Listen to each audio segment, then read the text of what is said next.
Bonjour les amis, dans quelques heures, je passerai devant le tribunal de grande instance de Montpellier.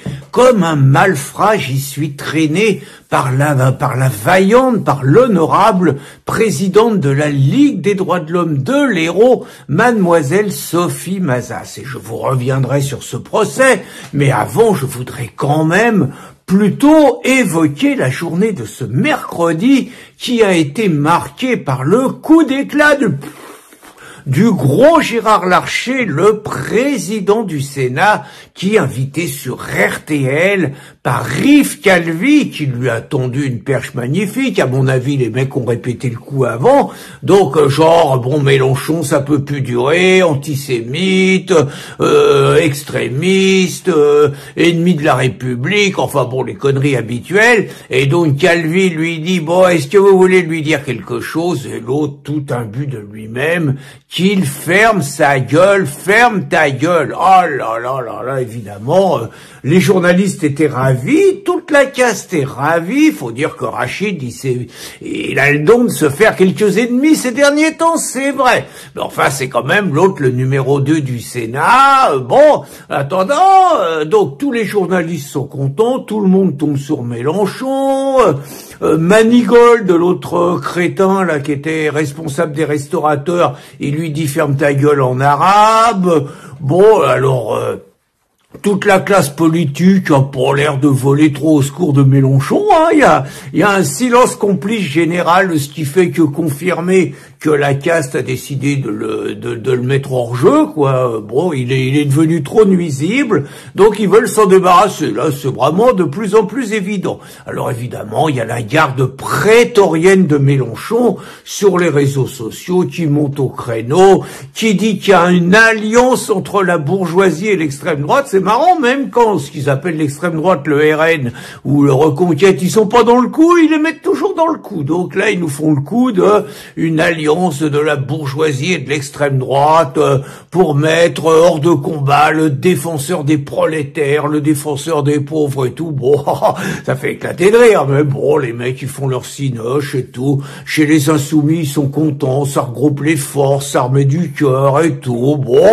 Et puis, la classe politique, quelque part, ça fait du bien de s'essuyer les pieds sur Mélenchon, ça coûte pas cher. Il est plutôt au sol en ce moment, donc un peu comme toutes les racailles, allez, chacun lui met son coup de sâton dans la tranche, ou lui balance, comme les femmes lapidées, lui balance sa pierre, voilà. C'est le jeu aujourd'hui, mais je voulais revenir, donc, sur mon procès. Donc vous savez que j'ai un procès, j'ai à Montpellier, j'ai vu à l'œuvre Sophie Mazas, je fais un article où je pas dit que du bien d'elle, mais d'une manière correcte. Je me suis un peu moqué d'elle, et je lui ai donné des conseils de féminité. Il paraît que c'est une injure sexiste et tout, un procès de dingue.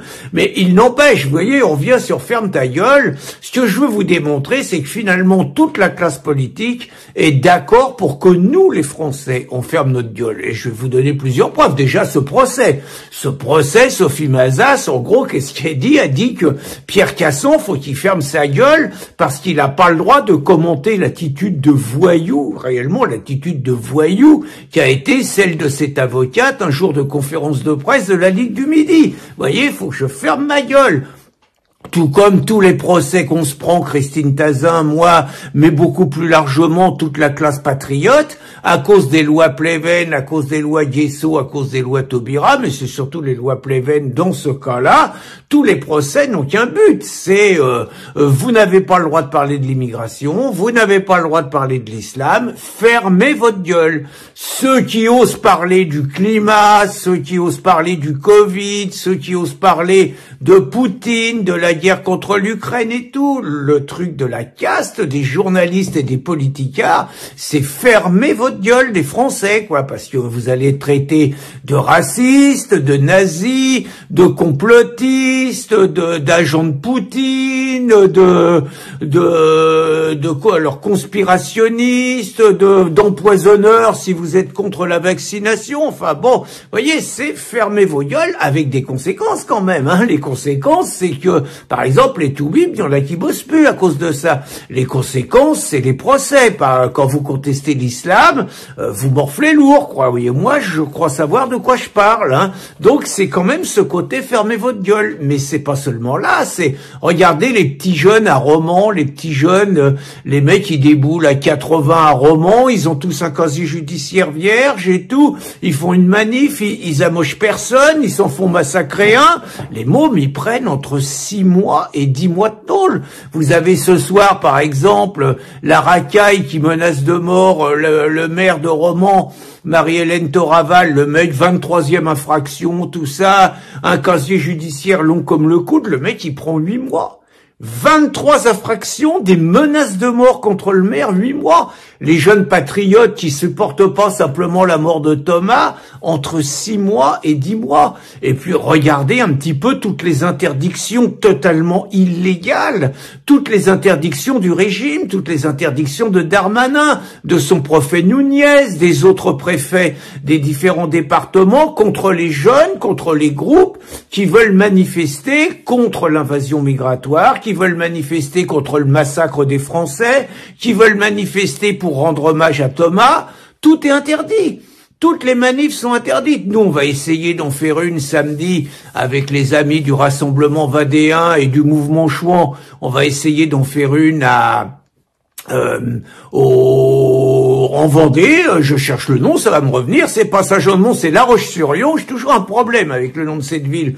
C'est pas sûr qu'on soit autorisé, c'est pas sûr du tout. Donc, et puis, bien évidemment, si vous êtes interdit, il faut faire un recours, mais un recours, ça coûte 2000 €. Autrement dit, c'est la liberté de manifester qui est remise en cause. Regardez la dissolution de Génération Identitaire, la dissolution de l'Alvarium, là, je sais plus, ils ont dissous un truc, je sais plus, la division Charlemagne, je sais plus trop quoi. Ils ont dissous ça, vous voyez le résultat. Thomas se fait tuer par des racailles, et à l'arrivée, vous avez 6 mômes qui sont en tôle à Romans pour près d'1 an, et vous avez une association patriote dissoute, et bientôt 2 autres, paraît-il. Vous voyez, c'est pareil, c'est ferme ta gueule. C'est Civitas qui invite Pierre Hillard qui parle des Juifs avant la Révolution. Allez hop, association dissoute. Donc finalement, ils sont tous d'accord là-dessus, hein. Ils sont tous d'accord dans toute la caste politique, et ils surtout les mecs à Mélenchon, hein, qui ont été les premiers à demander la dissolution de Génération Identitaire, mais qui étaient aussi les premiers à demander la dissolution du Rassemblement National. Eux aussi, ils étaient tous d'accord pour qu'on ferme notre gueule, quoi, pour que ceux qui sont pas d'accord avec eux se taisent sur les sujets que j'ai évoqués. Et j'ose espérer que, je pense que Reconquête, sur notamment l'abrogation des lois liberticides, serait d'accord, et j'ose espérer, je dis bien j'ose espérer que le Rassemblement National, ça serait pareil.